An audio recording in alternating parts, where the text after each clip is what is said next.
Hello दोस्तों, स्वागत है आप लोग का स्टडी पॉइंट में। आज एसएससी जीडी के लिए जो है 50 प्रश्न है। तो एसएससी जीडी का एग्ज़ाम होने वाला है। तो आइए आते हैं क्लास की ओर। क्लास से पहले एक लाइन है, अगर ज़िंदगी में कुछ पाना हो तो तरीके बदलो, इरादे नहीं। क्या है? अगर ज़िंदगी में कुछ करना चाहते हो तो तरीका बदलो, अपना जो लक्ष्य है उस पर कायम रहे और अपना तैयारी करते रहें। तो वही है, अगर ज़िंदगी में कुछ पाना हो तो तरीके बदलो, इरादे नहीं। ठीक है दोस्तों, तो आइए आते हैं प्रश्न की ओर। पहला प्रश्न है, परमाणु बम का सिद्धांत आधारित है तो किस पे आधारित है? तो ऑप्शन ए है नाभिकीय संलयन पे, नाभिकीय विखंडन पे, उपयुक्त दोनों में से दोनों पर, डी है इनमें से कोई नहीं। तो ये आते हैं आंसर की ओर। आंसर है नाभिकीय विखंडन पे। परमाणु बम का सिद्धांत जो आधारित है किस पे? नाभिकीय विखंडन पे। अगला प्रश्न है, सबसे पहले नाभिकीय रिएक्टर किसने बनाया था? सबसे पहले नाभिकीय रिएक्टर किसने बनाया था? ये ऑप्शन नंबर ए है आइंस्टीन ने, बी है न्यूटन ने, सी है रदरफोर्ड ने, डी है फर्मी ने। तो कौन होगा? ये आते हैं इसके जो उत्तर होगा, क्या होगा इसका उत्तर? तो उत्तर होगा फर्मी ने। सबसे पहले नाभिकीय रिएक्टर किसने बनाया था? तो यह फर्मी ने बनाया था। अगला प्रश्न है, ऑटो हन ने अणुबम की खोज निम्न सिद्धांत के आधार पर की थी। कौन सा सिद्धांत पे किया था जो अणुबम का खोज? तो यूरेनियम विखंडन पे, नाभिकीय विखंडन पे, अल्फा विकिरण पे, उद्वृत्तीय विकिरण से। तो किससे किया था ये? तो ये देखते हैं इसका जो आंसर क्या हो जाएगा। तो उद्वृत्तीय जो है विकिरण पे किया था यह। अगला प्रश्न है, जेट इंजन का आविष्कार किसने किया था? जेट इंजन का आविष्कार किसने किया था? Karl Benz, Frank Whittle, Thomas Savery, डी है माइकल फैराडे। तो किसने किया था जेट इंजन का आविष्कार? तो ये देखते हैं इसका उत्तर क्या हो जाएगा। सही उत्तर हो जाएगा इसका फ्रैंक व्हिटले।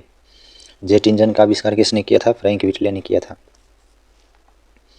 अगला प्रश्न है, बैटरी का आविष्कार किसने किया था? बैटरी का आविष्कार किसने किया था? तो ऑप्शन ए है वोल्टा, बी है रोंटजन, सी है फैराडे, डी है मैक्सवेल। तो बैटरी का आविष्कार किसने किया था? ये आते हैं उत्तर की ओर। उत्तर हो जाएगा इसका वोल्टा। बैटरी का आविष्कार वोल्टा ने किया था। मैनोमीटर के द्वारा किसकी माप की जाती है? मैनोमीटर के द्वारा किसकी माप की जाती है? तो ऑप्शन ए है वायु दाब, बी है गैसों दाब, सी है द्रवों का घनत्व, डी है सतह पर तेल का दबाव। तो मैनोमीटर द्वारा किसकी माप की जाती है? तो ये देखते हैं गैसों का दाब जो है मैनोमीटर द्वारा माप की जाती है। 7वां नंबर प्रश्न है, फायदोमीटर का उपयोग किसे नापने के लिए किया जाता है? नापने में किया जाता है किसको फायदोमीटर का उपयोग? तो पहला है भूकंप का, बी है वर्षा का, सी है समुद्र की गहराई का, और डी है ध्वनि की तीव्रता का। फायदोमीटर किसके लिए नापने के लिए प्रयोग में लाया जाता है? तो यह समुद्र की गहराई नापने के लिए फायदोमीटर प्रयोग में लाया जाता है। अगला प्रश्न है, प्रकाश विद्युत सेल बदलता है। प्रकाश विद्युत सेल बदलता है, क्या बदलता है? विद्युत ऊर्जा को प्रकाश ऊर्जा में, प्रकाश ऊर्जा को विद्युत ऊर्जा में, प्रकाश ऊर्जा को रासायनिक ऊर्जा में, विद्युत ऊर्जा को यांत्रिक ऊर्जा में। तो प्रकाश विद्युत सेल क्या किस में बदलता है? तो प्रकाश ऊर्जा को विद्युत ऊर्जा में बदलता है। प्रकाश ऊर्जा को विद्युत ऊर्जा में बदलता है। साइक्लोट्रॉन एक ऐसी युक्ति है जो, साइक्लोट्रॉन एक ऐसी युक्ति है जो आवेशित कणों को ऊर्जा प्रदान करती है, वाहनों की गति मापती है, द्वि आयामी तस्वीर लेती है, जल वाष्प की मात्रा ज्ञात करती है। यह तो इसका सही उत्तर की ओर क्या होगा इसका सही उत्तर? तो साइक्लोट्रॉन एक ऐसी युक्ति है जो आवेशित कणों को ऊर्जा प्रदान करती है, आवेशित कणों को ऊर्जा प्रदान करती है। अगला प्रश्न है, वर्षा की अम्लता किसके द्वारा मापी जाती है? वर्षा की जो अम्लता जो है किसके द्वारा मापी जाती है? तो ऑप्शन ए है बैरोमीटर, बी है हाइग्रोमीटर, सी है एमीटर, और डी है पीएच मीटर। तो वर्षा की अम्लता जो है किसके द्वारा मापी जाती है? तो यह पीएच मीटर द्वारा मापी जाती है, पीएच मीटर द्वारा मापी जाती है। विश्व में सर्वाधिक कंप्यूटर देश कौन सा है? सर्वाधिक कंप्यूटर देश वाला कौन सा है देश? सर्वाधिक कंप्यूटर वाला देश तो कौन सा हो जाएगा? यह जापान है, रूस है, संयुक्त राज्य अमेरिका है, ब्रिटेन है। कौन सा हो जाएगा? यह संयुक्त राज्य अमेरिका हो जाएगा, संयुक्त राज्य अमेरिका हो जाएगा। माइक्रोसॉफ्ट कंपनी के संस्थापक कौन है? माइक्रोसॉफ्ट कंपनी के संस्थापक कौन है? पॉल एलन, ए ऑप्शन है, बी बिल गेट्स है, बी दोनों है, इनमें से कोई नहीं है। तो कौन सा हो जाएगा? यह तो पॉल एलन और बिल गेट्स दोनों है माइक्रोसॉफ्ट कंपनी के संस्थापक। पादप रोगों का सबसे उत्तरदायी कारण कौन है? ऑप्शन ए है फफूंदी, जीवाणु, विषाणु, प्रोटोजुआ। पादप रोगों का सबसे उत्तरदायी कारक कौन है? तो यह है फफूंदी। मृदा द्वारा जल के अवशोषण से संबंधित सिद्धांत क्या है? मृदा द्वारा जल के अवशोषण से सिद्धांत क्या है? अवशोषण से संबंधित सिद्धांत क्या है? तो पहला ऑप्शन है जो ए ऑप्शन, ये है संघनन, बी है केशिका क्रिया, सी है अवशोषण क्रिया, डी है चूषण क्रिया। तो कौन सा हो जाएगा इसमें? इसमें हो जाएगा केशिका क्रिया। मृदा द्वारा जल के अवशोषण से संबंधित सिद्धांत क्या है? तो केशिका क्रिया है। पौधों में वृद्धि होती है। पौधों में वृद्धि होती है, किससे होती है पौधों में वृद्धि? जीवन पर्यंत से। केवल निश्चित अवधि तक रुक रुक कर जीवन पर पौधों में वृद्धि होती ही नहीं है। तो किससे होता है पौधों में वृद्धि? तो जीवन पर्यंत से होती है वृद्धि, जीवन पर्यंत से। अगला प्रश्न है, आलू में ब्लैक हार्ट का कारक कौन है? आलू में जो ब्लैक हार्ट का कारण कौन है? तो ऑप्शन ए है तांबे की कमी, पोटेशियम की कमी, ऑक्सीजन की कमी, बोरोन की कमी। ऑक्सीजन की कमी। आलू में ब्लैक हार्ट का कारक जो है कारक कौन है? तो ऑक्सीजन की कमी। पौधों में पत्ते की पृष्ठ पर पाए जाने वाले लघु छिद्रों का नाम क्या है? पौधों में पत्ते की पृष्ठ पर पाए जाने वाले लघु छिद्रों का नाम क्या है? तो ऑप्शन ए है गर्त, बी है रंध्र, सी है त्वचा रोग, डी है जल रंध्र। तो कौन सा हो जाएगा इसमें? रंध्र हो जाएगा। पौधों में पत्ते की पृष्ठ पर पाए जाने वाले लघु छिद्रों का नाम क्या है? तो इसका नाम है रंध्र। अगला प्रश्न है, चाय में लाल राष्ट्र रोग किसके कारण होता है? चाय में लाल राष्ट्र रोग किसके कारण होता है? तो जीवाणु के कारण, लाइकेन के कारण, कवक के कारण, हरे शैवाल के कारण। तो इसे हो जाएगा चाय में लाल राष्ट्र रोग किसके कारण होता है? तो यह हरे शैवाल के कारण होता है, हरे शैवाल के कारण होता है। टिक्का रोग। टिक्का रोग किस फसल से संबंधित है? तो सरसों से, धान से, बाजरा से, मूंगफली से। किससे संबंधित है यह टिक्का रोग? तो यह है मूंगफली से संबंधित है टिक्का रोग। टिक्का रोग मूंगफली फसल में होता है। पेड़ पौधों में जाइलम मुख्यतः जिम्मेदार है। पेड़ पौधों में जो जाइलम मुख्यतः जिम्मेदार है कि आहार वहन के लिए, अमीनो एसिड वहन के लिए, जल वहन के लिए, ऑक्सीजन वहन के लिए। किसके लिए यह है मुख्यतः जिम्मेदार? तो यह है जल वहन के लिए। पेड़ पौधे में जो जाइलम होता है यह जल वहन के लिए जिम्मेदार है। वंशगति की इकाई। वंशगति की इकाई क्या है? फिनोटाइप, जीनोटाइप, जीन, इनमें से कोई नहीं। कौन सा हो जाएगा वंशगति का इकाई? तो जीन। जीन जो है वंशगति का इकाई। 22 नंबर प्रश्न है, खाद्य श्रृंखला बनती है। खाद्य श्रृंखला किससे बनती है? तो उत्पादकताओं, उपभोक्ताओं एवं अपघटकों से। बी है उत्पादक मांसाहारियों एवं अपघटकों से, सी है उत्पादकों एवं प्राथमिक उपभोक्ताओं से, डी है उत्पादकों शाकाहारी एवं मांसाहारियों से। तो यह किससे बनते हैं? तो उत्पादकों, उपभोक्ताओं एवं अपघटकों से बनता है। अगला प्रश्न है, किसी खाद्य श्रृंखला में प्राथमिक उपभोक्ता होते हैं। कौन होते हैं वह प्राथमिक उपभोक्ता? कौन होते हैं? तो ऑप्शन ए है उत्पादक, शाकाहारी, मांसाहारी, अपघटक। कौन सा हो जाएगा या इसमें? तो शाकाहारी हो जाएगा। शाकाहारी हो जाएगा। मुख्य जो प्राथमिक श्रृंखला में प्राथमिक उपभोक्ता होता है वह शाकाहारी होता है। मैंग्रोव वनस्पति का घटक है। मैंग्रोव वनस्पति का घटक कौन सा है? Rhizophora, Ficus, Mangifera, Prosopis. कौन सा हो जाएगा इसमें? तो राइजोफोरा हो जाएगा। मैंग्रोव वनस्पति का घटक जो है राइजोफोरा है। मृदा वर्धन कैसे रोका जा सकता है? मृदा वर्धन कैसे रोका जा सकता है? तो ऑप्शन ए है अतिचराई द्वारा, बी है वनस्पति उन्मूलन द्वारा, सी है वन रोपण द्वारा, डी है पक्षी संख्या में वृद्धि द्वारा। कैसे रोका जा सकता है यह? तो वन रोपण द्वारा मृदा वर्धन रोका जा सकता है। अगला प्रश्न है, चिपको आंदोलन मूल रूप से किसके विरुद्ध था? चिपको आंदोलन मूल रूप से किसके विरुद्ध था? तो यह ऑप्शन ए है जल प्रदूषण के विरुद्ध, बी है संस्कृति प्रदूषण के विरुद्ध, संस्कृति प्रदूषण के वन कटाई के विरुद्ध, ध्वनि प्रदूषण के विरुद्ध। तो चिपको आंदोलन किसके विरुद्ध था? तो यह था वन कटाई के विरुद्ध, वन कटाई के विरुद्ध था। अगला प्रश्न है, ऊर्जा के किस रूप में प्रदूषण की समस्या नहीं होती है? ऊर्जा के किस रूप में प्रदूषण की समस्या नहीं होती है? किस रूप में होती है? कोयला में, परमाणु में, पेट्रोल में, सौर में। तो किस में हो जाएगा यह? तो यह सौर में हो जाएगा।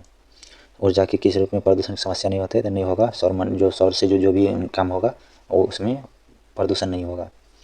अगला प्रश्न है, उर्वरक के अत्यधिक प्रयोग से होता है। उर्वरक के अत्यधिक प्रयोग से क्या होता है? मृदा प्रदूषण होता है, मृदा प्रदूषण होता है, जल प्रदूषण होता है, वायु प्रदूषण होता है, उपयुक्त सभी होता है। तो इसमें क्या हो जाएगा? तो सभी हो जाएगा, सभी हो जाएगा। मृदा प्रदूषण भी हो जाएगा और जल प्रदूषण और वायु प्रदूषण उर्वरक के अत्यधिक प्रयोग से होता है।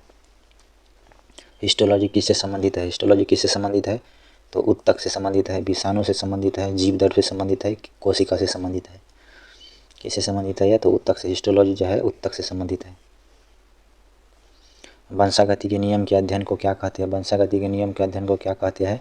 तो वर्गीकरण विज्ञान कहते हैं, कोशिका विज्ञान कहते हैं, अनुवांशिकी कहते हैं, परिस्थिति कहते हैं। क्या कहते हैं वंशागति के नियम का अध्ययन को? तो यह अनुवांशिकी कहते हैं, अनुवांशिकी कहते हैं।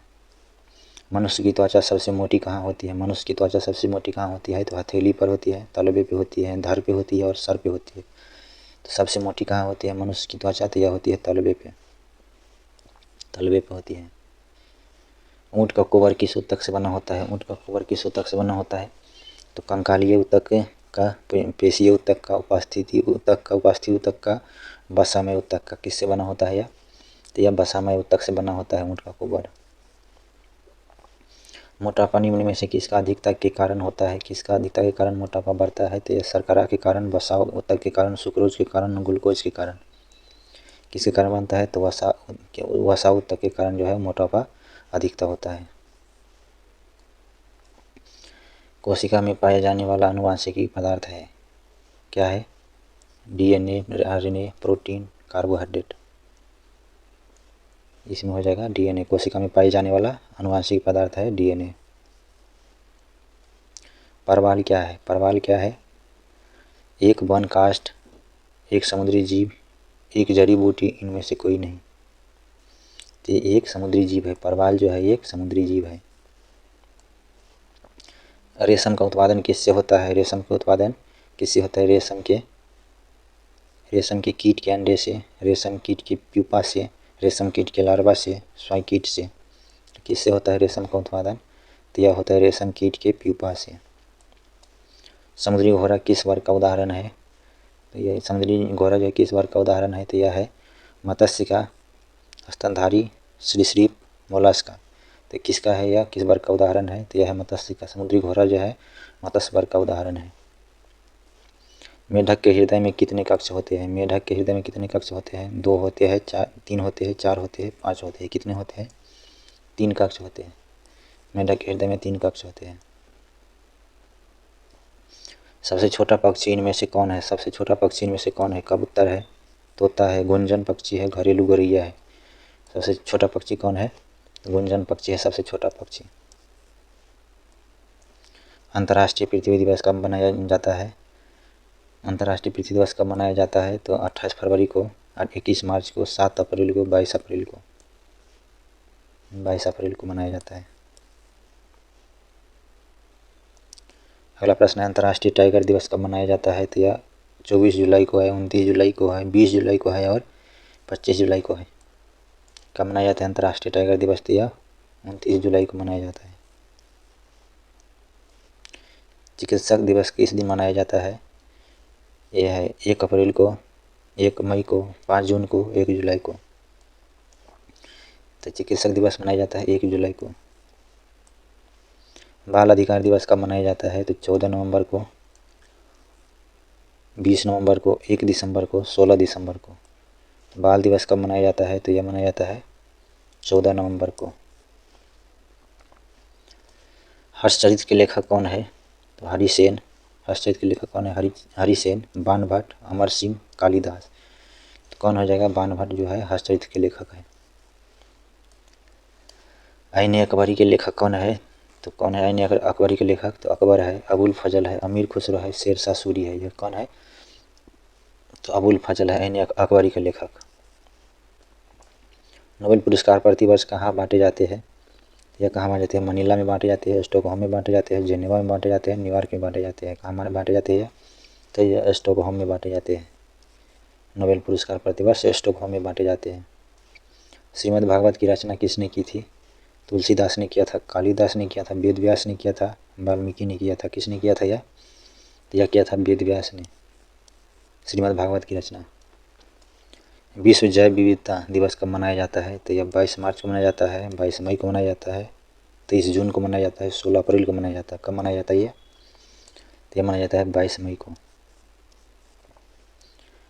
अगला प्रश्न है 20 अगस्त को कौन सा दिवस मनाया जाता है? तो सद्भावना दिवस मनाया जाता है, पृथ्वी दिवस मनाया जाता है, तंबाकू निषेध दिवस मनाया जाता है, इनमें से कोई नहीं। तो देखते हैं कौन सा है। सद्भावना दिवस जो है 20 अगस्त को मनाया जाता है। दोस्तों 50 प्रश्न समाप्त हुआ SSC GD के लिए, खास करके यह सेट है। तो आप लोग देखिए और अपना एग्ज़ाम को बेहतर बनाइए। धन्यवाद। जय हिंद।